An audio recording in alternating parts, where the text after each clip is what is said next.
Okay, as you can see, I have PVC pipe, C-clamps, and snow fencing over the bed of my truck. I bet you're wondering why. Well, this is actually a Mythbusters-inspired fuel economy test. Now, as you can see, I've got some junk in the back. I've got a spare tire, a tire that needs to go on the spare tire rim, box, jack, toolboxes, such and that. I'm going down south to do a repair on a friend's car.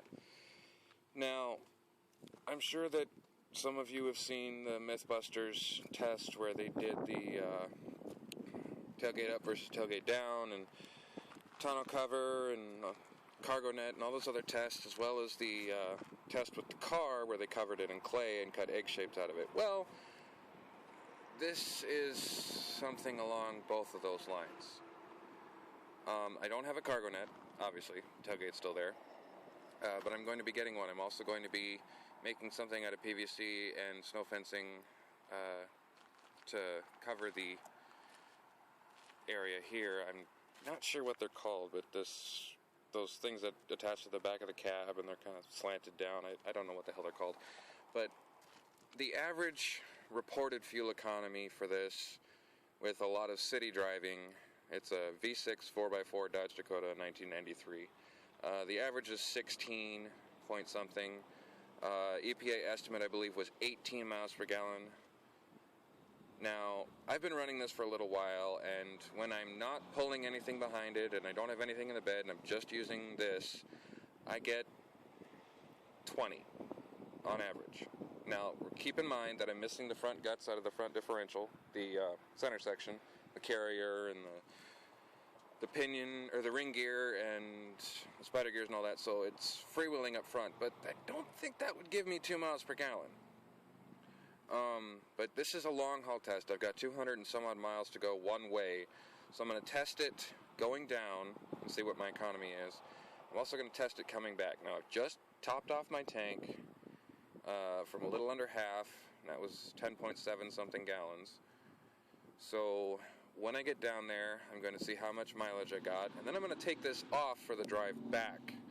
The only thing that'll change is I might have a couple of old parts off of a different car in the bed, and this will be taken off and piled in the front and put under the tires and stuff. So this should be the only variable worth looking at. This is a real-world test.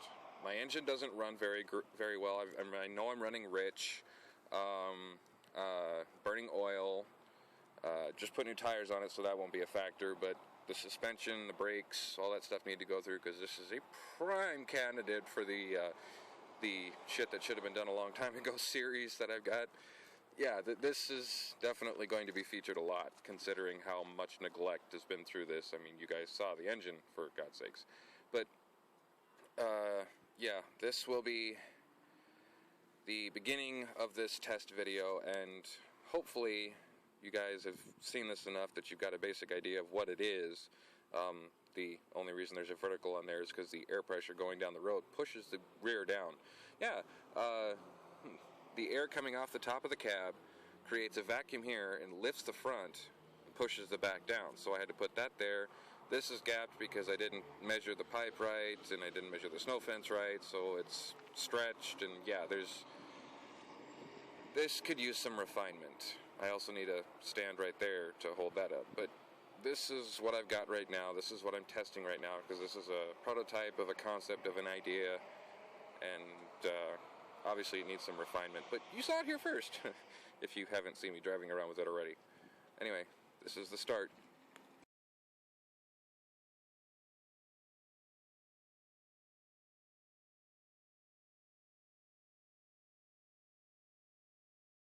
This is just going to be a quick update. As you can see, the snow fencing is still on there because I got down here, and unfortunately the car seems to be a little bit beyond help right now without at least a new engine or, you know, a full-on rebuild, and the owner didn't feel like doing that. But I got some interesting results, some results that I'm calling BS on.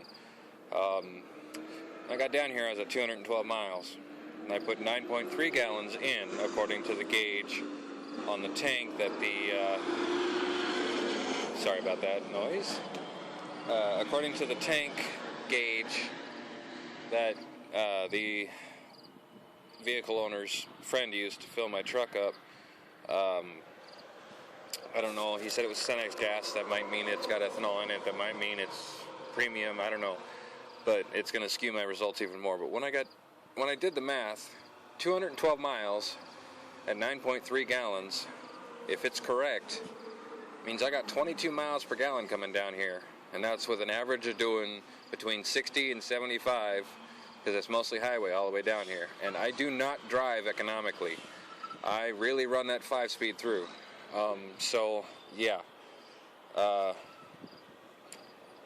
definitely need to run it a little bit more to find out what's going on, because yeah, I haven't done anything with the aerodynamics, haven't done anything with the engine. I'm still burning oil pretty bad.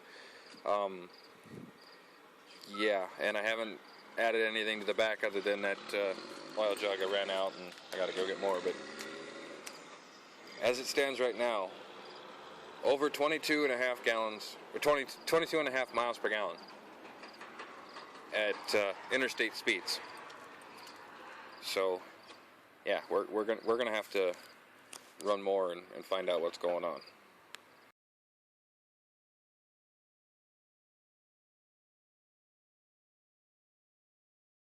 Okay, on the return trip I got 19.37 miles per gallon with the netting still in place.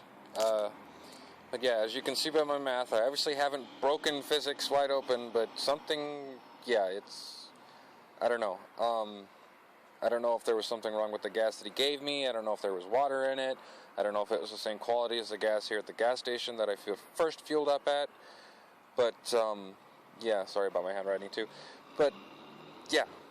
Anyway, I'm gonna have to start doing some testing with this off and find out exactly what kind of mileage I actually am getting, because yeah, I've got a lot of weight in the back because of my toolboxes and the tires, and well, not a lot, but more than there should be if you really want to hypermile and stuff like that. But it's still not making any sense why I'm getting better than factory if this isn't working. So yes, further testing is required. But hey, if Mythbusters wants to check it out, feel free. I mean, this is obviously not patented intellectual property, so hey, if you want to try it, go ahead. Let me know what you think, or let me know what you're getting. I'm obviously going to be doing more mods. Like I said, I'm going to be doing something like a cargo net instead of the tailgate, but I got to empty the bed for that, and that might skew the results a little bit. And then I'm also going to be doing the cab extension to try and deal with this negative air pocket here. The cargo net will deal with the negative air pocket behind the tailgate, and then if I had a way to make it not catch fire, I would put it underneath and break up the airflow underneath the truck too, but I don't, so we'll see. But yeah, this is I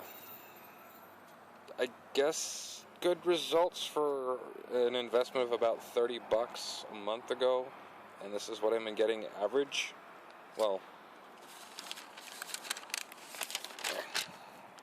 that's what I've been getting average. So yeah, and yeah, I had a riding lawnmower in the bed for 50 miles of that first one. This was just me when I started bothering to actually record it. I kind of did the math in my head for the first couple of weeks. But yeah, I definitely need to keep going with this and see what's going on.